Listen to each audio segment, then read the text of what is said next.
Beletrina. Samo ime je nastalo kot posledica neke bistroumne napake.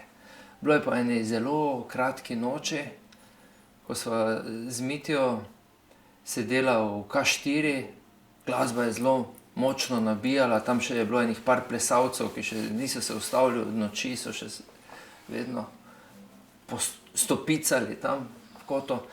In iskala sva ime založbe. Kdo je rekel, založba za beletre. Drugi je rekel, kaj si rekel? A si rekel Belle?